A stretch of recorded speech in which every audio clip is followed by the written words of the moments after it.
गुजरात के जामनगर में वायुसेना का एक लड़ाकू विमान क्रैश हुआ है। जामनगर के सुवरडा गांव में ये विमान क्रैश हुआ है और इसके बाद घटनास्थल पर जो फायर ब्रिगेड की गाड़ियां हैं वो पहुंची हैं। मौके पर एम्बुलेंस के साथ विमान के क्रैश होने के बाद वहां आग भी लगी है। जिलाधिकारी भी मौके पर पहुंच गए हैं।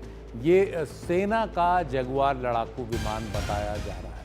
विमान के क्रैश होने के बाद उस इलाके में जहां विमान क्रैश हुआ वहां आग धधकती दिख रही है। आपके पास ये तस्वीरें, पहली तस्वीरें हैं इस घटना की।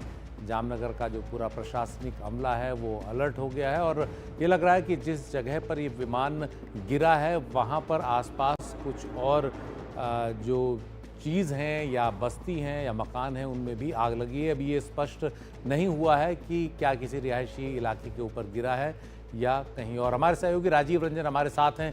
राजीव, ये विमान जो है ये क्या वायुसेना का जगुआर विमान ही है और जहां ये गिरा है वहां लगता है आग लग गई है? देखिए, बिल्कुल जैसा बता रहे हैं कि अभी तक तो जानकारी मिल पाई है।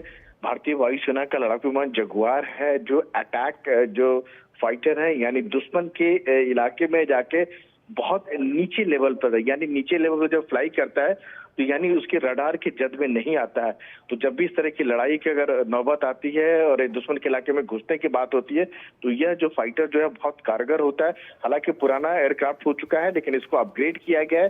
फिलहाल जो जानकारी मिल पा रही है कि उस जो लड़ाकू विमान है जगुआर और दुर्घटनाग्रस्त हो गया है। वायुसेना ने पूरे मामले की जांच के आदेश दे दिए गए हैं, कोर्ट ऑफ इंक्वायरी का आदेश दे दिया गया है। पायलट के बारे में भी बहुत ज्यादा अभी जानकारी नहीं मिल पा रही है, क्या नुकसान हुआ है क्या नहीं हुआ है। थोड़ी देर बाद जब भारतीय वायुसेना जो आधिकारिक तौर पर जानकारी जैसे करेगी तो पता लग जाएगा। लेकिन इतना जरूर है कि भारतीय वायुसेना का एक लड़ाकू विमान गुजरात के जामनगर में दुर्घटनाग्रस्त हुआ है। जी, आमतौर पर जब भी कोई लड़ाकू विमान इस तरह की स्थिति में होता है तो पायलट की कोशिश होती है कि उसे रिहायशी इलाके से दूर ले जाए जितना ले जा सकता है। जगुआर विमान के साथ ये शायद इस बार ऐसा नहीं लग रहा है। रात का भी वक्त था और कई बार रात में अंदाज़ा नहीं आता कि जिस जगह विमान क्रैश हो रहा है वो कोई रिहायशी इलाका है या नहीं, या पायलट के लिए ये पता करना उस समय बहुत मुश्किल होता है कि वो किसी रिहायशी इलाके के ऊपर ये जो विमान है इसको गिरने से बचा पाएगा या